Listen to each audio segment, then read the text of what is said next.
Hello and welcome to science train once again. और हम लोग आज इस सफ़र पे पढ़ने जा रहे हैं एक नया चैप्टर, सेंटर ऑफ मास और रिलेटेड कॉन्सेप्ट एक है कॉलिजन्स का। कॉलिजन्स मीन्स टक्कर, तो हम लोग पढ़ रहे होंगे centre of mass and collisions.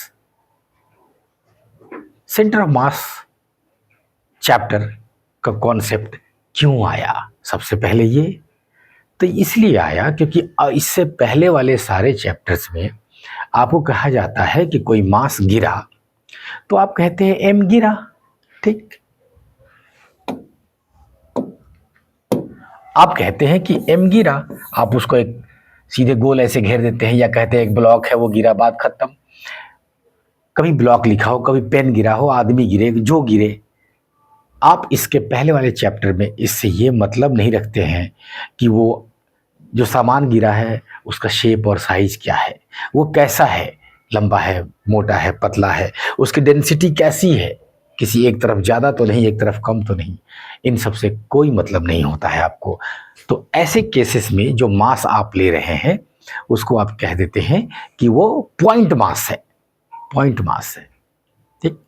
जिसके पास कोई शेप और साइज नहीं हो, सारा के सारा मास एक किसी एक पॉइंट पे कंसंट्रेटेड है। तो लेकिन जैसे ही अब फिजिक्स में आप आगे बढ़ते हैं तो आपको ज़रूरत पड़ने लगती है कि आप ऐसे बॉडीज़ के बारे में पढ़ें जिसमें एक से ज़्यादा पॉइंट मासेस हैं।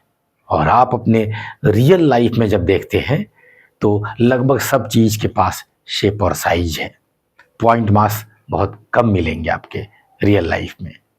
तो एक अप्रॉक्सीमेशन करके आप चीज़ों को फिजिक्स इजी करके पढ़ रहे होते हैं, लेकिन जब बात आएगी रियल लाइफ में तो आप कहेंगे कि रियल लाइफ में रिजिड बॉडी बिल्डर जिसके पास शेप और साइज है, आपका शरीर खुद, ठीक।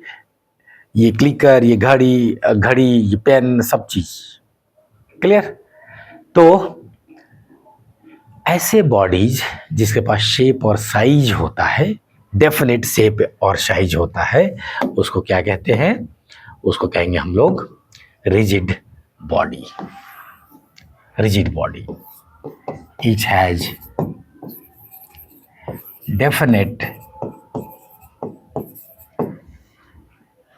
Shape and size. और ये जो शेप और साइज है ये समय के साथ बदलना नहीं चाहिए, ठीक है ना। The shape and size do not change with time.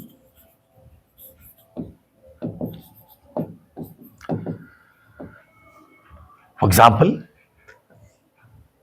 हम आपसे पूछे ये चश्मा रिजिड बॉडी है कि नहीं, तो हाँ है, क्योंकि अभी आप देखें, सब देखें, ठीक है, जैसा था वही है, सारे इसके शेप और साइज बराबर है। लेकिन जब मैं आप कहूँ कि जब ये वाला एक्शन हो रहा है, अब बोलिए रिजिड बॉडी रहा कि नहीं रहा, तो नहीं रहा, शेप और साइज फिक्स हो जा रहा है, ये चेंज हो रहा है। तब ये जो साइड वाले बार्स हैं इनको एक अलग रिजिड बॉडी आप ले सकते हैं, बचे हुए को एक अलग ले सकते हैं, इसको भी आप अलग अलग ले सकते हैं। इस प्रकार से ये तीन अलग अलग रिजिड बॉडी को मिला के बना हुआ एक नया रिजिड बॉडी है, ठीक। तो रिजिड बॉडी में पहला वर्ड यूज़ करेंगे कि डेफिनेट शेप और साइज, और वो टाइम के साथ वैरी नहीं करेगा। क्लियर, एकदम याद हो जाना चाहिए ये बात। और जो दूसरा इंपॉर्टेंट बात ये है कि कोई भी rigid body infinite number of point masses से है, वो तो है ही। किसी भी दो पॉइंट मास को आप इमेजिन करेंगे उस बॉडी के अंदर तो उनके बीच की दूरी फिक्स होगी, ठीक। वो बॉडी के अंदर दो पॉइंट कहीं भी हो सकते हैं, सरफेस पे हो सकते हैं, कहीं भी आप उसको कहीं भी घुमा उमा दे, ठीक है ना। फॉर एग्जाम्पल, ये सिलेंडर है, इसके अंदर एक यहाँ पे पॉइंट मास इमेजिन कर लीजिए, एक यहाँ पे इमेजिन कर लीजिए। अब सिलेंडर को कैसे भी घुमा उमा दीजिए, कुछ कर दीजिए, इनके बीच का जो डिस्टेंस होगा ये चेंज नहीं होगा समय के साथ। The distance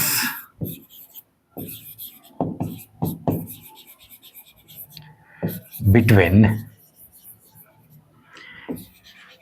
any two point masses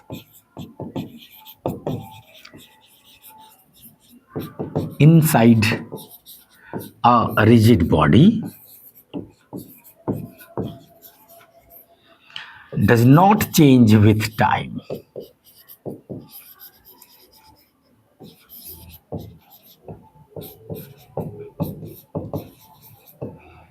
time के साथ चेंज नहीं करेगा। ठीक, अगले ही चैप्टर में हम लोग आ रहे होंगे, जब रोटेशनल मैकेनिक्स पढ़ेंगे तो देखेंगे कि ये केवल रिजिड बॉडीज ही हैं जिनको रोटेट कराया जा सकता है। अरे जिसके पास शेप और साइज ही नहीं है उनको क्या रोटेट कराइएगा आप? उसको घुमा देंगे तो कुछ बदल जाएगा क्या उसमें? आप घुमाएंगे कैसे? उसमें एक्सिस कहाँ लेंगे? कुछ नहीं, वो एक पॉइंट मास होगा। तो रोटेशन ऑलवेज पॉसिबल होगा किसका? रिजिड बॉडी का, रिजिड बॉडी का। ठीक है ना? तो रोटेशन जिसमें नंबर ऑफ पॉइंट मासेस एक से ज़्यादा आएगा तभी आप रोटेशन की बात करेंगे। ठीक, लौटते हैं हम लोग अब। एक बार रिजिड बॉडी समझ गए तब सेंटर ऑफ मास को डिफाइन किया जाए। सेंटर ऑफ मास किसी एक रिजिड बॉडी का हो सकता है या कई बॉडीज को मिला के हो सकता है। जब मैं कई बॉडीज बोलूंगा तो उसमें कई पॉइंट मासेस भी हो सकते हैं, जाहिर सी बात है। जब सबको मिला के आप एक सिस्टम लेंगे तो more than one point mass तो आ ही गया ना। तो system of particle, system of masses कई जगह अगर बिखरा हुआ है तो उनका आप सेंटर ऑफ मास ले सकते हैं। फॉर एग्जाम्पल ऐसे 10 पेन आ जाए तो 10 पेन अलग अलग जगह रखे हुए हैं, हम 10 का मिला के एक सेंटर ऑफ मास आपसे पूछ सकते हैं। एक तो ये बात हो जाए।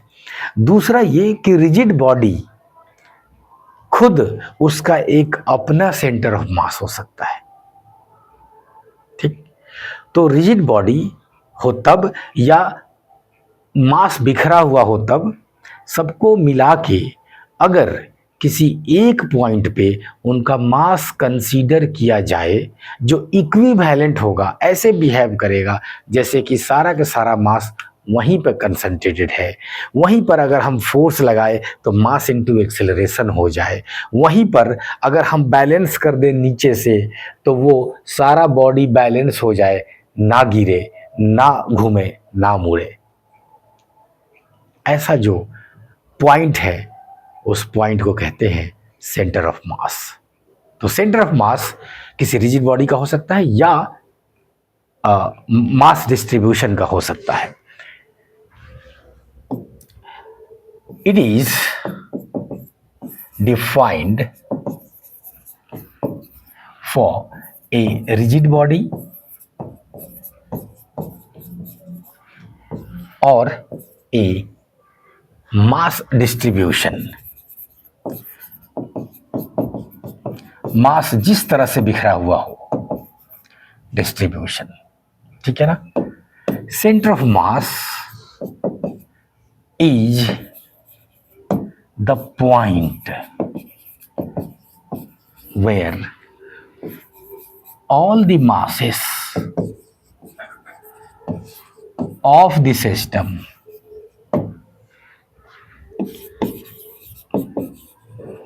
is supposed to be concentrated।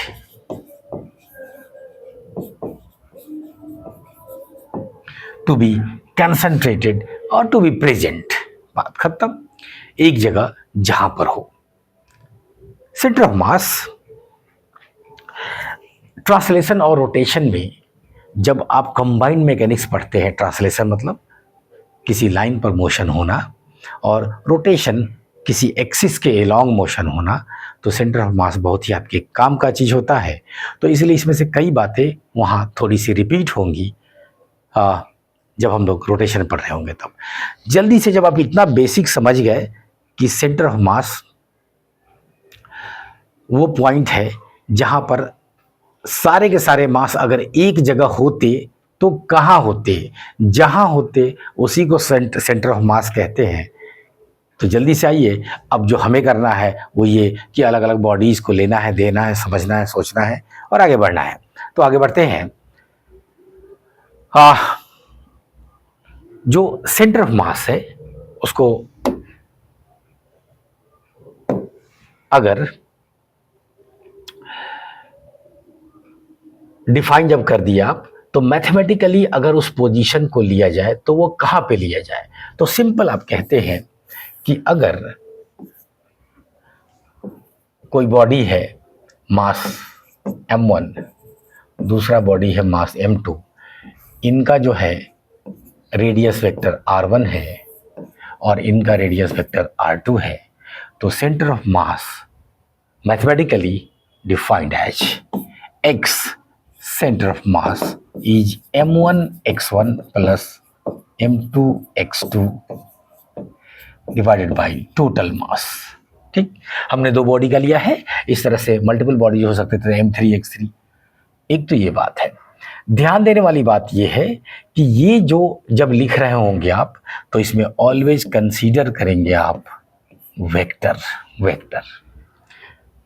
Vector का ध्यान रखेंगे, प्लस माइनस का ध्यान रखेंगे, डायरेक्शन का ध्यान रखेंगे। ठीक, तो ये डिफाइनिंग इक्वेशन है सेंटर ऑफ मास का। जैसे एक्स में लिए हैं, क्या वाई और जेड में ऐसे नहीं ले सकते हैं? बिल्कुल ले सकते हैं। तो इसलिए लिखा एक को जा रहा है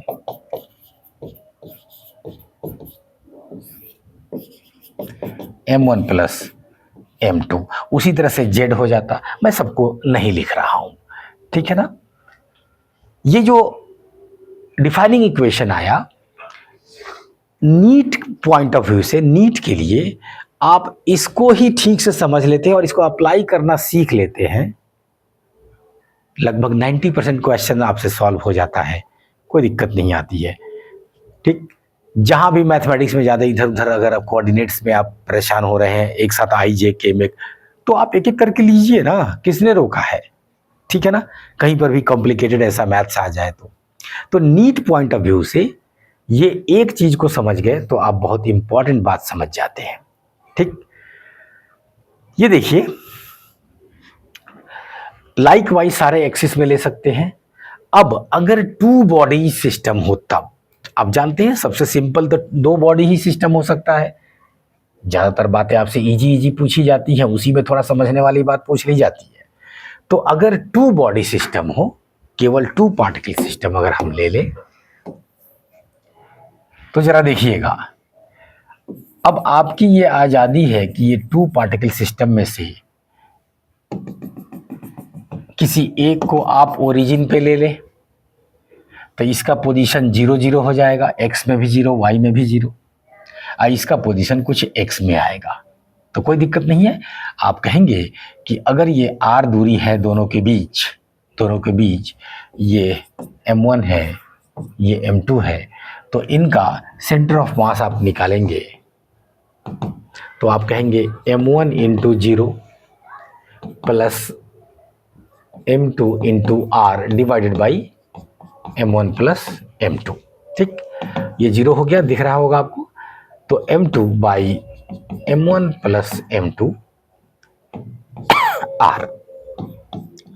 ठीक, इसमें आप इस तरह से तो सब जगह निकालना आप सीख ही लिए कि ठीक है ऐसे करना है एक्स वाई जेड में, लेकिन जब टू पार्टिकल सिस्टम हो जो कि कॉमन अकरेंस है, तो ये बहुत इंपॉर्टेंट हो जाता है कि आप सेंटर ऑफ मास जरा देखना सीख ले उनके बीच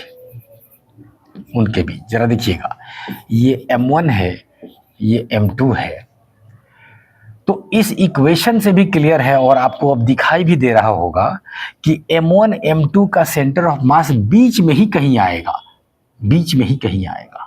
ठीक, बीच में ही कहीं आएगा।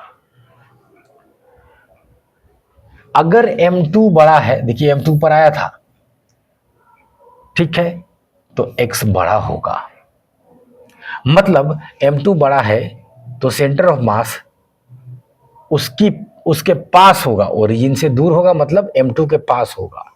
ठीक, तो इस इक्वेशन से एक और चीज निकल के आता है कि जिसका मास भारी होगा, ज़्यादा होगा मास, सेंटर ऑफ मास उसके क्लोज होगा।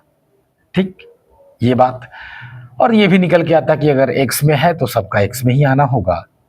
तो ये देखिए, अगर सेंटर ऑफ मास यहाँ है और m1 से अब हम इस बार r1 दूरी कह दें और m2 से r2 दूरी कह दें, तो कमाल की बात ये है कि m1 r1 is equal to m2 r2 आ जाएगा।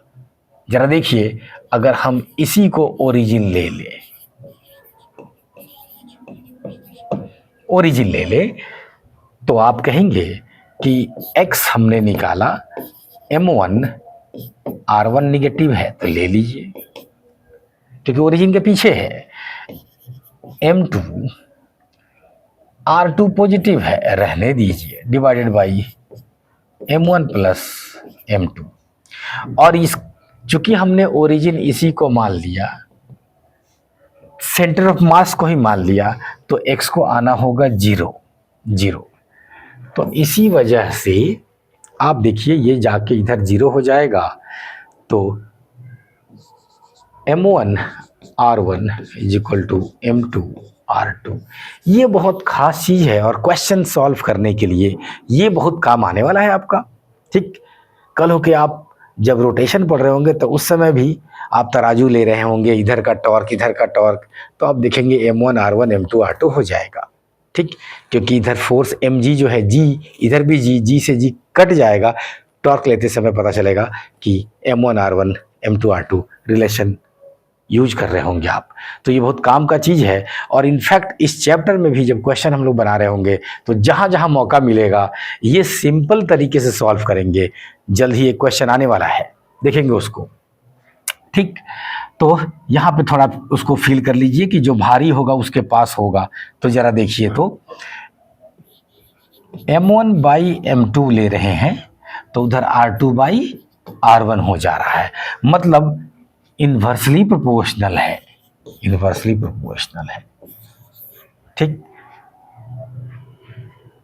मतलब सेंटर ऑफ मास उसके पास होगा जो भारी होगा, भारी होगा। ठीक, कोई बॉडी है वो इतना भारी है अगर कि जो दूसरा बॉडी है वो उसके सामने नेग्लिजिबल है, तो इनफैक्ट सेंटर ऑफ मास उन दोनों का लेंगे तो जो भारी वाला बॉडी है उसी के अंदर ही सेंटर ऑफ मास आ जाएगा। और इसका जो खूबसूरती के साथ एग्जाम्पल है, ये पूरे नेचर में ही वो एटम्स, बड़ा सुंदर एग्जाम्पल है इसके।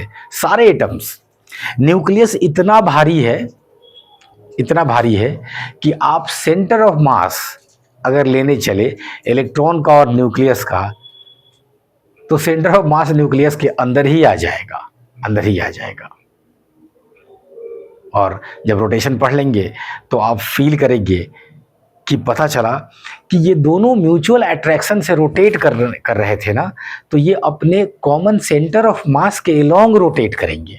अब चूंकि सेंटर ऑफ मास प्रोटॉन या न्यूक्लियस के अंदर ही आ गया, तो ऐसा लगेगा कि न्यूक्लियस रुका हुआ है, लगेगा नहीं, सचमुच में रुका ही हुआ होगा क्योंकि सेंटर ऑफ मास के अलोंग वो घूम भी गया और आपको दिखेगा ही नहीं। ठीक, तो एक्चुअल में कौन घूम रहा होगा? इलेक्ट्रॉन। तो ये सारे एटम का फॉर्मेशन इस तरह से हुआ है। आप ये ना समझे कि एक चीज बैठा हुआ है दूसरे को नचा रहा है, अरे वो इसलिए एक जगह बैठा हुआ है क्योंकि सेंटर ऑफ मास के अलोंग वो भी नाच रहा है, अब सेंटर ऑफ मास उसी के ऊपर आ जा रहा है, इसलिए वो बैठा हुआ आपको दिख रहा है। ठीक है ना? एनीवेज, यहाँ ये M1 R1 और M2 R2 का ये सब कहानी था। इस तरह से X Y Z में तीनों में बात कर सकते थे। चलिए, तो बिना देर किए कुछ क्वेश्चन लेना शुरू करें। लेक्चर का फायदा सबसे अच्छा तब आप उठाते हैं जब आप भी वीडियो को पॉज करें, क्वेश्चन सॉल्व करें, फिर हमसे इंटरैक्ट करें। आइए, 3 पॉइंट मासेस है, 2 kg, 4 kg और 6, 2 4 6।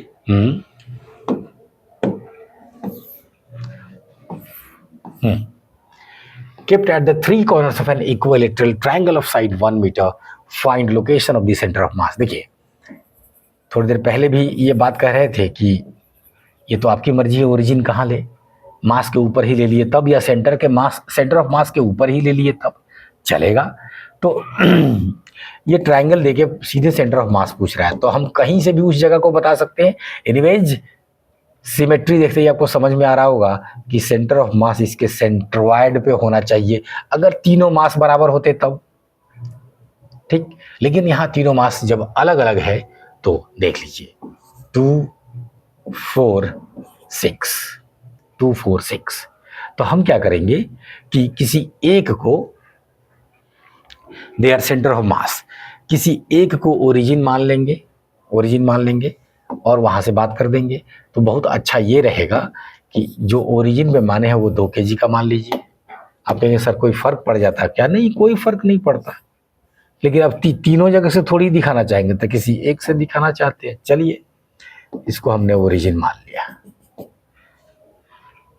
अब देखिए इसका ना x आएगा ना y आएगा, इसका सिर्फ x आएगा, लेकिन इसका x भी आएगा और y भी आएगा, ठीक है ना। x आएगा, आपको दिख रहा होगा जो साइड्स है उसके आधा आएगा। साइड कितना है? 1 मीटर है, तो ये 0.5 और ये 0.5 हो जाएगा, लेकिन y कुछ और आएगा। तो क्यों नहीं यहाँ का जो y है वो अभी हम लोग देख डाले क्या होगा। तो आप कहेंगे साइड दिया हुआ है 1 मीटर, ठीक है ना। इक्विलैटरल ट्रायंगल है तो ये 60 डिग्री, ठीक, 60 डिग्री। तो 1 cos 60 इधर, 1 sin 60 उधर, तो 6 का जो y आएगा वो 1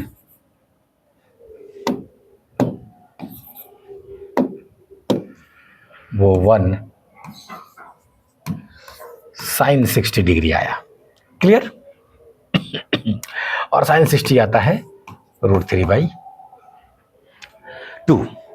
चलिए अब सबका लिखना शुरू करें। पहले x निकाले सबका। x centre of mass, m1 0, m2 को वैल्यू डालते चले, 4 × 1 प्लस 6 का 0.5, x लिए है उसका जी, और नीचे तीनों को जोड़िए, 6 4 10 2 12, 6 4 10 2 12। बोलिए कितना हो गया? 4 3 7, 7/12। y, ठीक, y लेना शुरू किए। इसका फिर 0 है, इसका भी 0 है। y तो केवल एक ही का है और वो 6 है, तो 6 का लीजिए मास 6 × √3/2 और डिवाइडेड बाई 12। 6 से 12 काटिए 2, ठीक, √3/4, ठीक। तो I में इतना आया और J में इतना आया, यहीं कहीं बीच में आएगा। 6 थोड़ा भारी है तो ऊपर ले लेगा, ये भारी है तो इधर लगभग यहाँ पे आएगा, ठीक।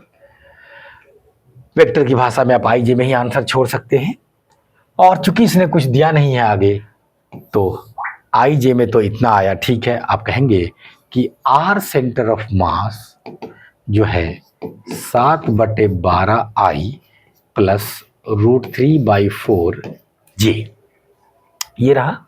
और अगर मैग्नीट्यूड कहता तो यहाँ से जो डिस्टेंस आता वो आप जानते हैं, x² और y² करके रूट करेंगे आप। अगर इसका मैग्नीट्यूड की बात करता तो √7/12 का स्क्वायर प्लस √3/4 का स्क्वायर।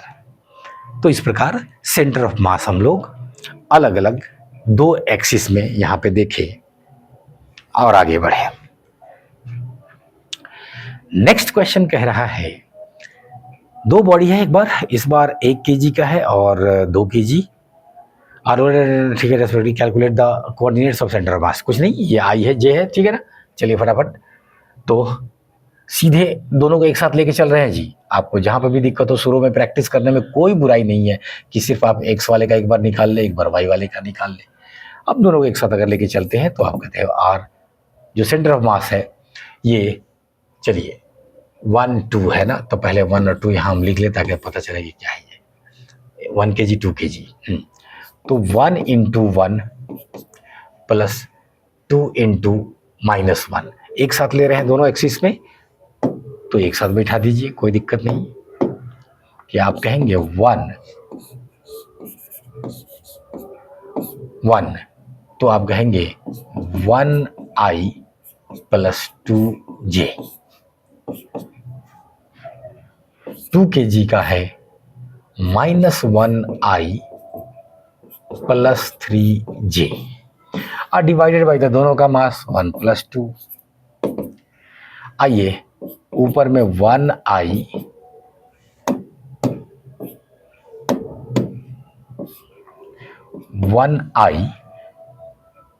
-2j माइनस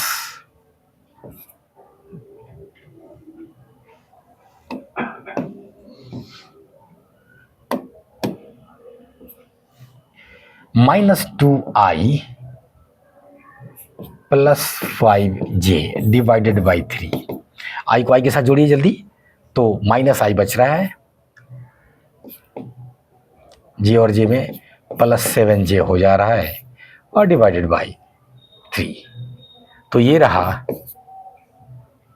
क्या कहते हैं सेंटर ऑफ मास का लोकेशन, ठीक, वेक्टर की भाषा में।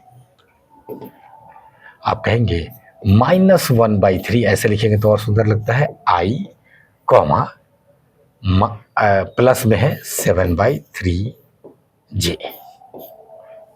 एक बार फिर से मैग्नीट्यूड की बात होती तो आप स्क्वायर करेंगे, रूट करेंगे। चल रहे हैं साथ साथ, ओके। 2 पॉइंट ऑब्जेक्ट्स इस बार दे रहा है। हाँ देखिए, एक 2 पॉइंट मास वाला क्वेश्चन आ गया, 1.5 ग्राम और 2.5 ग्राम रेस्पेक्टिवली और 16 सेंटीमीटर अपार्ट दे दिया दोनों के बीच की दूरी।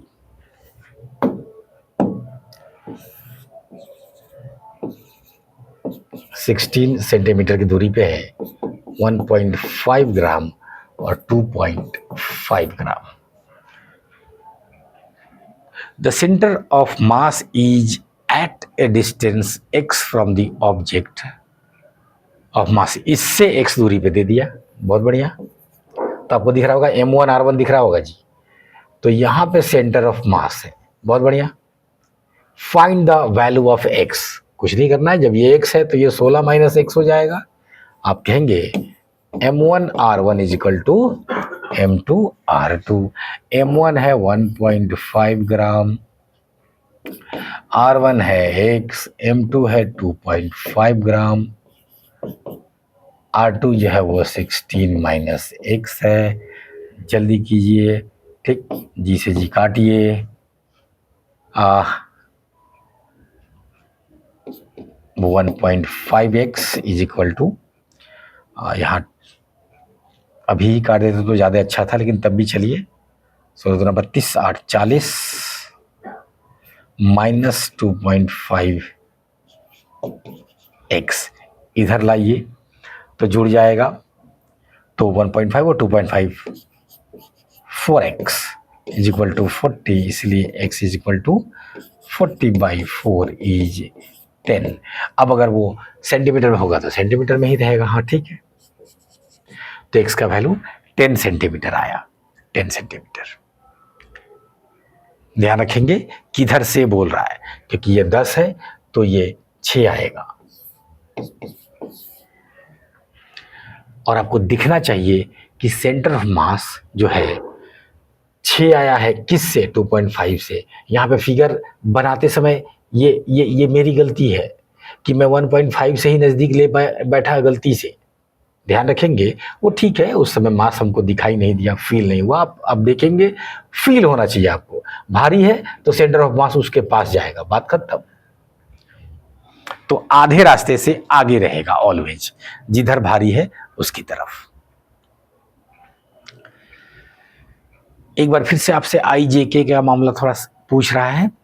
3 पार्टिकल्स है, m1 1 kg, 2 kg, 3 kg, r1 r2 और r3 दिया हुआ है। Find the position vector of their centre of मास। एकदम जल्दी से करेंगे हम लोग। तो जो r सेंटर ऑफ मास का जो वेक्टर होगा, आप कहेंगे m1 R1 plus M2 R2 plus M3 R3 और divided by M1 plus M2 plus M3। ठीक, जल्दी जल्दी 1 2 3 ही है तो कोई दिक्कत नहीं है। 1 R1 है I plus 4J plus K plus M2 2 kg I plus J plus K plus 3 kg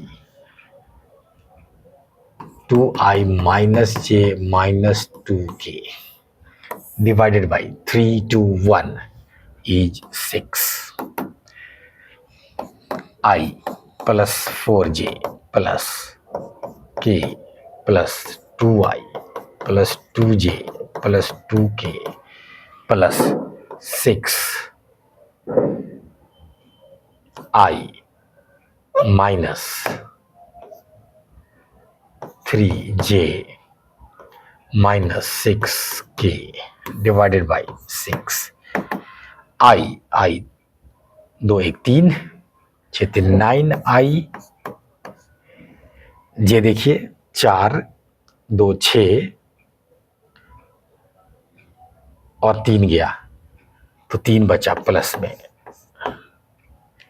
K 1 2 3 3 plus में और 6 माइनस में तो माइनस 3K बाई 6 आ गया वेक्टर। देखिए आप इसको अब अलग अलग करेंगे तो आप कहेंगे 3/2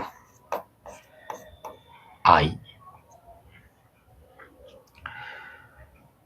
1/2 J और 3 बाई ये भी तो माइनस 1/2 K। ये है पोजीशन इसका। बढ़ा जाए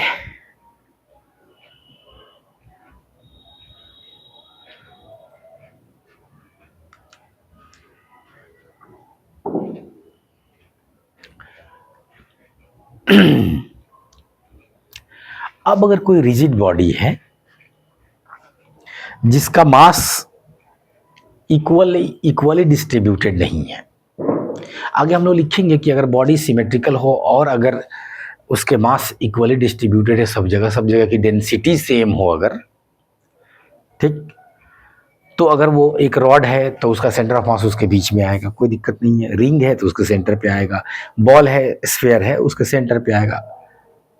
ये तो आप सिमेट्री से ही बता देते हैं जो बिल्कुल सही है। लेकिन अगर कोई ऐसा रॉड हो जो एक तरफ मोटा है, जो कि ये है देख सकते हैं आप, और धीरे धीरे पतला हो रहा है, इसका मतलब इसका पर यूनिट मास यहाँ का कुछ और, यहाँ का कुछ और, यहाँ का कुछ और, हर जगह की अपनी अपनी डेंसिटी है, अपनी अपनी डेंसिटी है।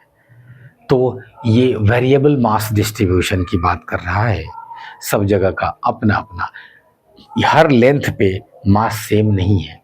अगर आप लेंथ का इंटरवल अलग अलग सेम रख रहे हैं तो मास अलग अलग आ रहा है, ठीक। ऐसे को आप कह देते हैं कंटिन्यूअस मास डिस्ट्रीब्यूशन या वेरिएबल मास डिस्ट्रीब्यूशन। और तब ऐसे केसेस में आप डिफाइन करते हैं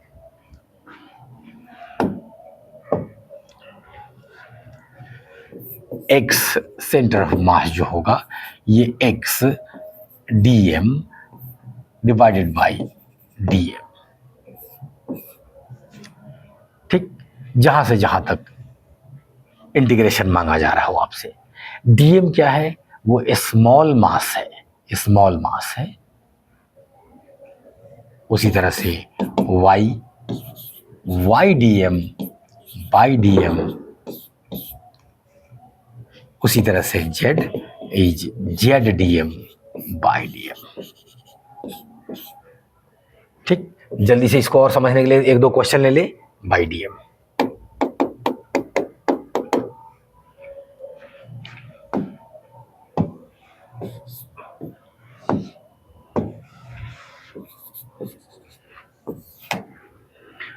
तो कैलकुलस की भाषा में इस प्रकार जो मास डिस्ट्रीब्यूशन अगर अलग अलग हो गया है अलग अलग जगह पे, चाहे वो लेंथ में हो या एरिया में हो या वॉल्यूम में हो। कोई बॉल ऐसा हो सकता है ना जो एक तरफ भारी एक तरफ हल्का हो, और उससे आप खेलने का प्रयास करेंगे तो मुश्किल हो जाएगा। सेंटर ऑफ मास सेंटर पे होना चाहिए, तब आप सही से खेल पाएंगे वैसे बॉल से। ठीक। एनीवेज, सबसे सिंपल ये है कि आप देखे होंगे कि डंडा जो यूज करते हैं जो भेड़ बकरी चराने वाले या कैटल को देख रेख करने वाले, तो डंडे में कई बार एक तरफ लोहे का हैंडल लगा होता है। तो डंडा है, लेकिन आप देखें तो एक जगह मास ज़्यादा है, फिर आगे कम है। आगे पतला अगर हो गया है तो आगे और कम हो गया है। तो जल्दी से इसको समझने के लिए आगे देखा जाए। लीनियर डेंसिटी ऑफ ए, अच्छा लीनियर डेंसिटी का मतलब क्या हो गया? मास पर यूनिट लेंथ, और कुछ नहीं।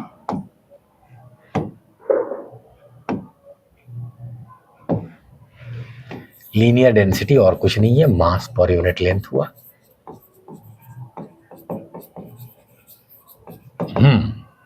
Of a thin rod of length, कह रहा है उसकी सिर्फ लंबाई लेना है रॉड का, चौड़ाई वड़ाई नहीं लेना है।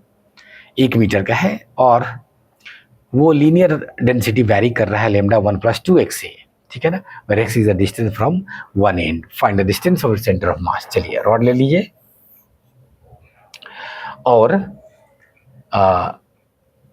इसका जो लेंथ है वो 1 मीटर दे रहा है, तो मतलब 0 से लेके L तक चीज़ें वैरी कर रही हैं। अब सेंटर ऑफ मास पूछा जा रहा है उसी इंड से जिधर से x लिया जा रहा है, तो आप जल्दी से क्या करेंगे, x दूरी पे एक dx काट देंगे, ठीक है ना। और इसका मास जो होगा, मास ऑफ dx, यही तो dm होगा, यही तो dm होगा। और वो कितना हो जाएगा तो कहिएगा वो मास per unit length multiplied by वो वाला लेंथ। तो वो वाला लेंथ कितना है, dx है, उसको मास पर यूनिट लेंथ से मल्टीप्लाई करना है जो कि लेमडा है। ठीक, तो हमें वो dm मिल गया। dm मिलते ही अब हम कहेंगे नाउ सेंटर ऑफ मास, चूंकि इसका एक ही एक्सिस इन्वॉल्व है तो सीधा x लिखिए, y की जरूरत पड़ेगी ही नहीं। तो आप कहेंगे x dm divided by dm। x dm का वैल्यू लिखिए तो lambda dx divided by lambda dx, यही ना dm है। आगे आइए, लेमडा का वैल्यू लिखिए 1 + 2x, तो x 1 + 2x और फिर बाहर में dx। ठीक,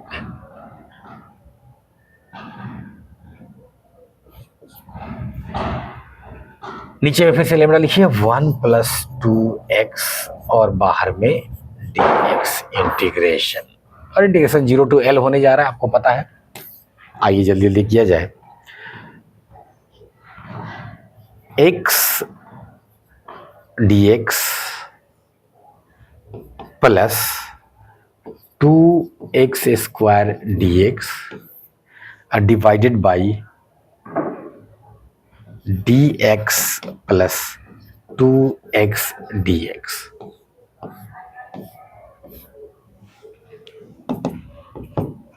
चलिए ये हो गया x²/2,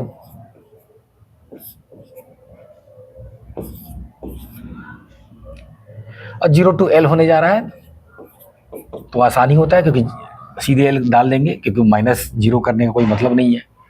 यहाँ पे आइए, x³ डिवाइडेड बाई 3, और पहले से 2 था यहाँ मौजूद, 0 to L, और ये तो x ही हो जाएगा 0 to L। और इसका देखिए तो कहा गया ये x²/2, पहले से 2 था यहाँ, 0 to L। फटाफट कीजिए, चलिए L²/2 प्लस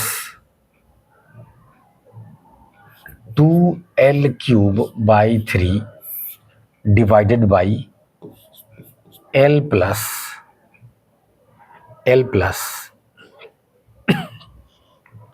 2 से 2 काट दीजिए L²। अब एल का वैल्यू डालिए और जल्दी से काम खत्म कीजिए। एल ये दे रहा है 1 मीटर ही, तब तो काम आसान हो गया। तो ये देखिए 1/2, ये 2/3, इधर 1 + 1। ठीक, एल की जगह सब हमने क्या किया, 1 डाल दिया, तो 1/2 + 1/3, 2/3 कर दीजिए ऊपर और नीचे में 2, एलसीएम लीजिए तो 6 आ गया। 2 × 6, 3 और 3 × 6, 2 × 4, तो 7/6। इसके आगे मैं इधर लिख रहा हूं, देखिए 7/6 ऊपर में है और नीचे में 2 है, तो जाहिर सी बात है ये 6 नीचे आ जाएगा, 7/12 मीटर आंसर। तो इस प्रकार से वेरिएबल मास डिस्ट्रीब्यूशन में एक कैलकुलस का भी हम लोग यूज कर लिए। एक और देखा जाए क्वेश्चन ऐसा होना चाहिए एक और, हाँ ये रहा। चलिए, पिछला वाला में सीख लिए हैं, तो इस बार थोड़ा आप खुद बनाएंगे, पक्का बनाएंगे, तब देखेंगे आप यहाँ आके। चलिए मैं शुरू करता हूँ, आप वीडियो पॉज किए थे तो आप चालू कर दिए होंगे।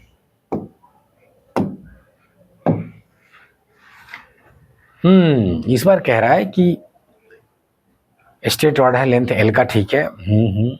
Origin and the other end L है, कुछ नहीं, मतलब रॉड की लंबाई एल है, इनको सीधा ये बोलना चाहिए ना। If the centre of mass per unit length of the rod is given by ax where is constant, ठीक, it's mass per unit length दे रहा है ना, उसी को लीनियर मास डेंसिटी आप कह रहे थे, लीनियर डेंसिटी कह रहे थे, एक ही बात है।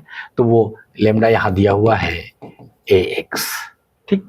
अब लेमडा बोले जो बोले, आइए जल्दी से शुरू करते हैं।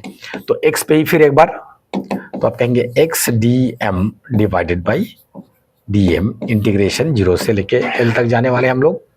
चलिए, x dm, तो ये मास पर यूनिट लेंथ है, तो इसलिए मास ऑफ dx लेंथ हो जाएगा कितना, तो आप कहेंगे इससे मल्टीप्लाई कर देंगे, तो ax को dx से मल्टीप्लाई कर देंगे।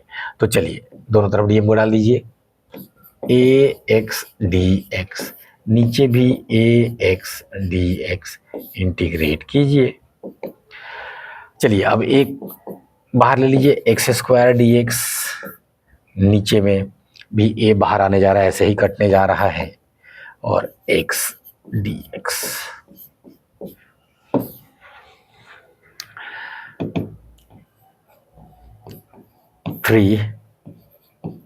x²/2, x का वैल्यू l के बराबर है, तो l³/3 l²/2, काटिए उससे, ऊपर में बचा l/3, नीचे में बचा 1/2, ये 2 पर गया तो 2l/3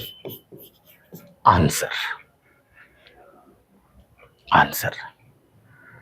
तो इस प्रकार हम लोग अलग अलग सिचुएशंस में दो मास सिस्टम को देखें, और उसके बाद वेरिएबल मास डिस्ट्रीब्यूशन अगर हो गया तो उसकी बातें किए।